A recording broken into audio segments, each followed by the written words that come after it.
Hi everybody, today I'm going to show you how you can read your passage on the AP Lang exam and take notes on what you read even though you're not going to be able to mark it on paper like we usually do.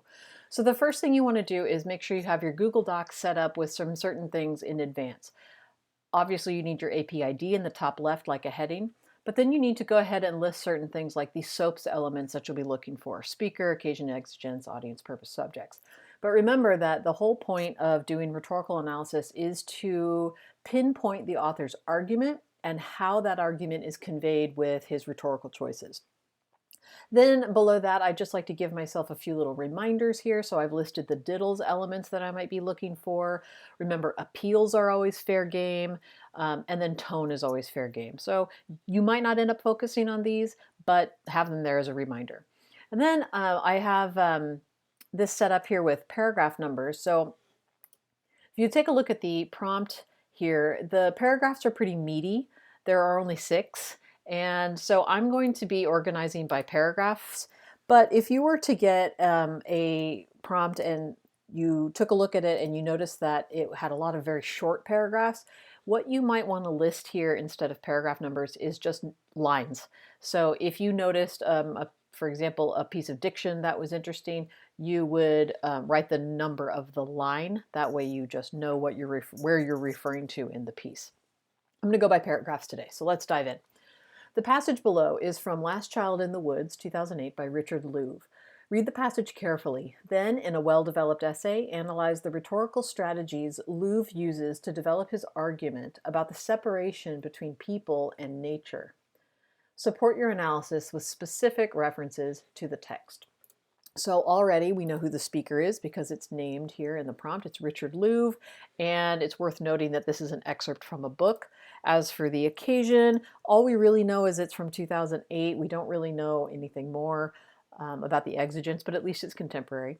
The audience, I would argue, is just a general, general readers of the book. His purpose is, according to the prompt, to make a statement about the separation of people and nature. But remember, we don't know what statement he's making yet. We have to figure that out as we read. We don't know the subjects yet. We have to read it to figure those out. But I'm assuming that he'll be covering people and nature. All right, so we're on the lookout for his argument and how he conveys it.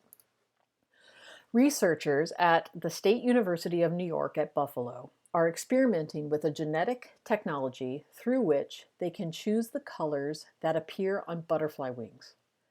So I'm going to stop there because if his purpose is to make a statement about the separation of people and nature, he's just started out with an example that might be considered a little bit scary if you're, talking about the relationship between people and nature.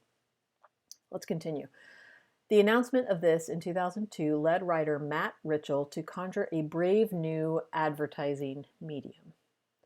I'm also going to stop there because to me, I'm bumping on this phrase brave new, because to me, it reminds me of the novel Brave New World, which, if you're not familiar with it, is it's a dystopian novel where people are environmentally engineered into this hierarchy based on intelligence. And life is pain-free, but it's meaningless. So it's a real downer of a novel. It does not have a good argument about how people have modified nature. So that could be a negative reference. Anyway, brave new advertising medium. There are countless possibilities for moving ads out of the virtual world and into the real one. Sponsorship-wise, it's time for nature to carry its weight. Advertisers already stamp their messages into wet sands of public beaches. All right, so if this is this guy Matt's brave new advertising idea, and then this is the author's reaction to it, it sounds like he's having kind of a negative reaction. He says advertisers already do this, so they're already doing things like crossing the line with nature that they probably shouldn't, so that has kind of a negative sense. Continuing, cash-strapped municipalities hope corporations agree to affix their company logo on parks in exchange for dollars to keep the public spaces maintained. Boy, that's another negative sounding situation. Cash-strapped, the diction there is negative. It sounds like a bad agreement that they've had to set up in order to keep the parks maintained. Continuing, the sheer popularity of simulating nature or using nature as ad space demands that we acknowledge, even respect their cultural importance, suggests Ritchell. Culturally important, yes, he's referring to the natural spaces. But the logical extension of synthetic nature is the irrelevance of true nature, the certainty that it's not even worth looking at. All right, so this last sentence of the first paragraph is where I'm starting to get a more clear idea of his argument or his claim, that he thinks inundating the natural world with advertising is bad, using the natural world to throw bits of the synthetic world in there, no good. Let's continue.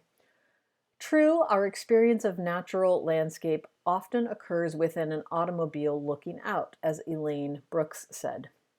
But now even that visual connection is optional. Okay, this is interesting. So he starts out the second paragraph with what sounds like a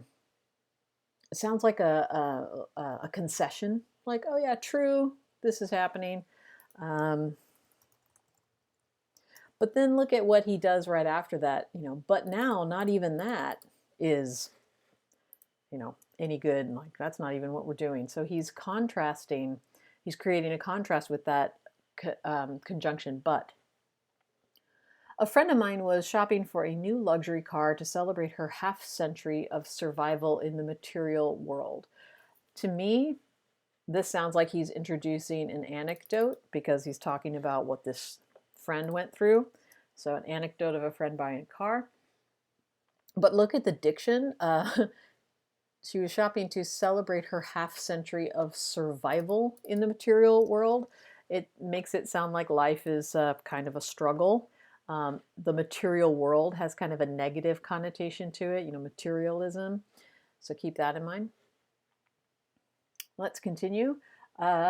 She settled on a Mercedes SUV with a global positioning system. Just tap in your destination and the vehicle not only provides a map on the dashboard screen, but talks you there.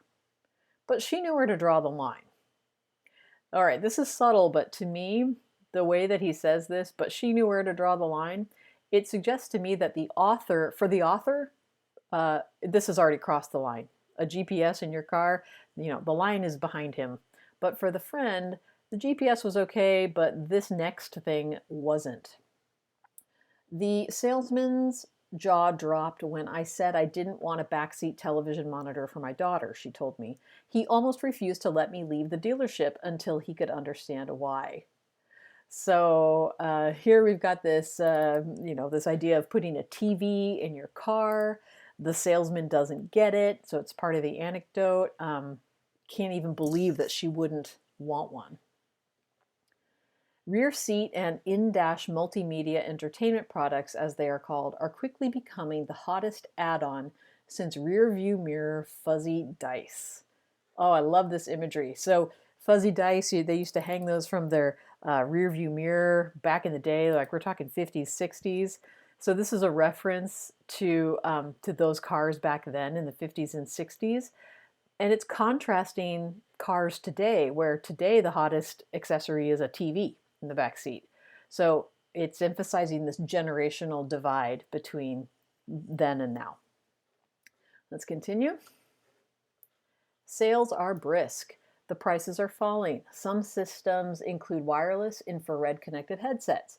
The children can watch Sesame Street or play Grand Theft Auto on their PlayStation without bothering the driver.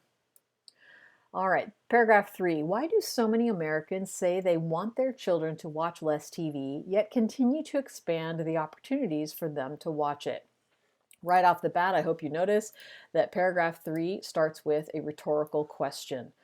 That's the first question we've seen in this entire passage. So the first sentence, rhetorical question about TV. And again, we're setting up that generational divide because we're talking about parents versus their kids. Next sentence, more important, why do so many people no longer consider the physical world worth watching? Again, another question. In this case, I feel like it's broader, but he's also making an assumption that people no longer consider the physical world worth watching. So we have to decide if we agree with that. I generally do. The highway's edges may not be postcard perfect, but for a century, children's early understanding of how cities and nature fit together was gained from the back seat. So here he's making a claim about learning. The empty farmhouse at the edge of the subdivision, the variety of architecture here and there, the woods and fields and water beyond the seamy edges, all that was and still is available to the eye. So, as he says up here, it might not be perfect, but all this is what's out there, and looking at it is how we learned about it. So, these are great examples. Continuing. This was the landscape that we watched as children. It was our drive-by movie. So in this paragraph, we've got the imagery of what he actually saw out the car window, examples of what his generation saw, and it ends with this great metaphor. It was our drive-by movie. So think about his generation. That was the generation of drive-in movies, but he's twisting that a little bit and talking about drive-by movies. Paragraph 4, wow, real short. Perhaps we'll someday tell our grandchildren stories about our version of the 19th century Conestoga wagon. All right, so the wagon is literally a wagon, you know, that was drawn by horses. So the 19th century Conestoga wagon back then versus the cars of today. So we've got this one sentence syntax to start out with. Hopefully you'll notice that. And then the contrast between the vehicles. So the back then vehicle, Conestoga wagon, versus the today vehicle, the Mercedes SUV with GPS. Paragraph 5, also super short. In this case, we've got the one sentence of dialogue, and it's the children. You did what? They'll ask. So there's incredulity here. They can't believe what they're hearing. And paragraph 6, the last paragraph, is back to kind of the normal length. We see italics here around this area for the first time. Yes, we'll say, it's true. We actually looked out the car window. So that's worth noticing because italics are something you can notice for syntax. It implies emphasis, again, incredulity. This is the older generation answering the younger generation, sort of telling them this story.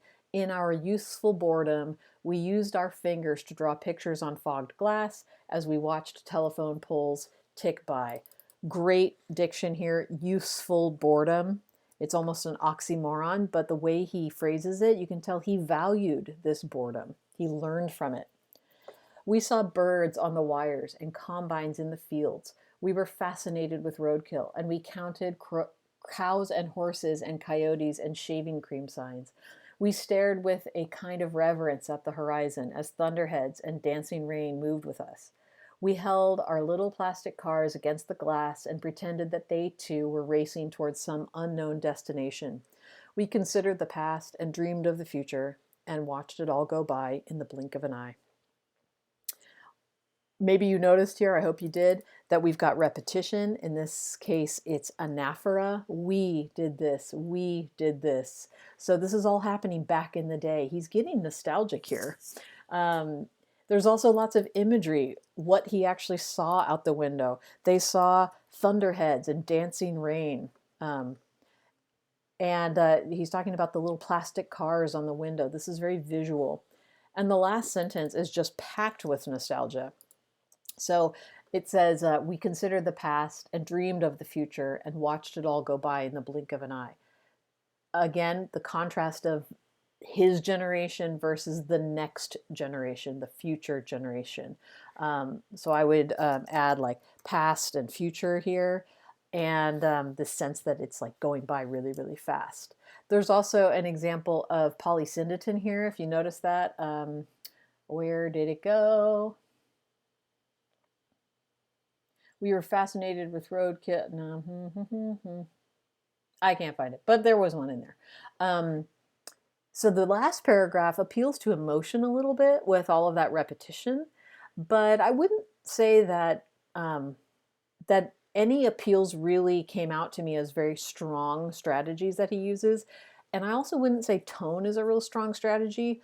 I'm seeing more choices like diction and imagery, details that are coming out. So if I were to have to boil this down to an argument, I might say something fancy um, like this.